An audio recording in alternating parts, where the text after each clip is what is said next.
Assalamualaikum warahmatullahi wabarakatuh.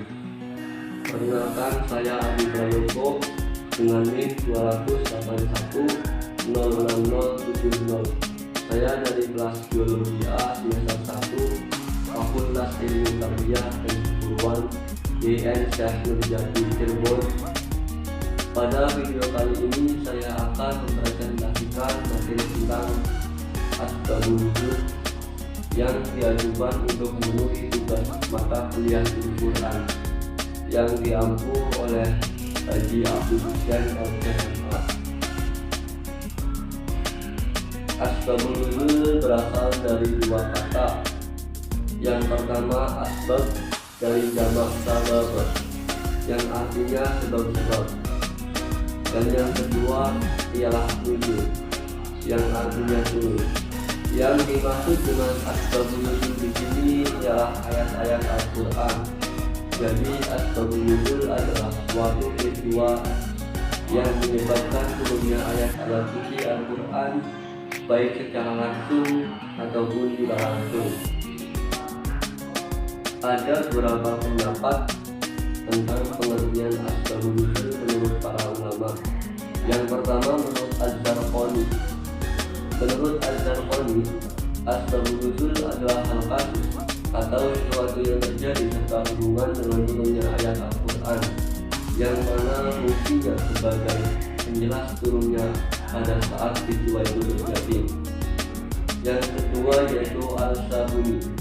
Menurut Al-Sabuni, asbabun nuzul adalah peristiwa yang mana menyebabkan turunnya satu atau beberapa ayat mulia yang berhubungan dengan peristiwa dan kejadian tersebut, baik berupa pertanyaan yang diajukan kepada Nabi atau kejadian yang berkaitan dengan urusan agama.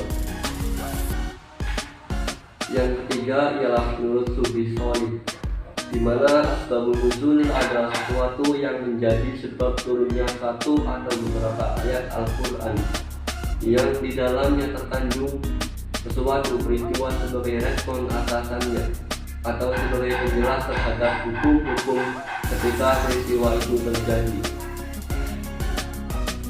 Dari beberapa pendapat di atas oleh para ulama, dapat kita simpulkan sebagai berikut bahwa asbabun nuzul adalah kejadian atau peristiwa yang melatar belakangi turunnya ayat Al-Quran dalam rangka menjawab dan menyelesaikan masalah-masalah yang timbul dari kejadian tersebut.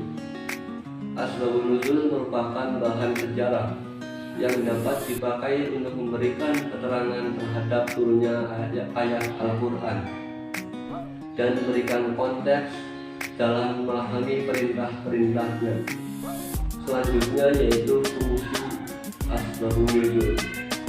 Ada kalanya asbabun nuzul berupa kisah yang pernah terjadi atau berupa pertanyaan yang disampaikan kepada Rasul untuk mengetahui hukum suatu masalah dalam kaitannya dengan kajian ilmu syar'i. Dapat ditegaskan bahwa pengetahuan tentang asbabun nuzul berfungsi sebagai berikut. Pertama, mengetahui hikmah dan rahasia diundangkannya suatu hukum dan perhatian secara terhadap kepentingan umum tanpa membedakan etnik, lawan jenis, dan agama. Jika dianalisis secara cermat, proses penerapan hukum berlangsung secara manusiawi, seperti halnya pelanggaran minuman keras. Misalnya ini ditemukan pada ayat-ayat Al-Quran yang turun dalam 4 kali tahapan. Yang pertama yaitu pada kisah surat An-Nahl ayat 67. Yang kedua yaitu kisah surat Al-Baqarah ayat 219. Yang ketiga yaitu surat An-Nisa ayat 43. Dan yang terakhir yaitu kisah surat Al-Maidah ayat 90 dan 91. Yang kedua yaitu mengetahui beranjur untuk membantu memberikan penjelasan terhadap beberapa ayat. Misalnya pada Ibnu Jubair mengalami kesulitan dalam memahami hukum fardu syai antara Safa dan Marwah. Ini dijelaskan pada kisah surah Al-Baqarah ayat 158 yang artinya yaitu sesungguhnya Safa dan Marwah adalah sebagian dari syiar-syiar, dan barang siapa yang beribadah haji ke Baitullah atau umroh maka tidak ada dosa baginya mengerjakan sa'i antara keduanya. Dan barang siapa yang mengerjakan suatu kebajikan dengan kerelaan hati, sesungguhnya Allah Maha mensyukuri kebaikan lagi Maha mengetahui. Baik, cukup sekian yang dapat saya sampaikan, kurang lebihnya mohon maaf. Wassalamualaikum warahmatullahi wabarakatuh.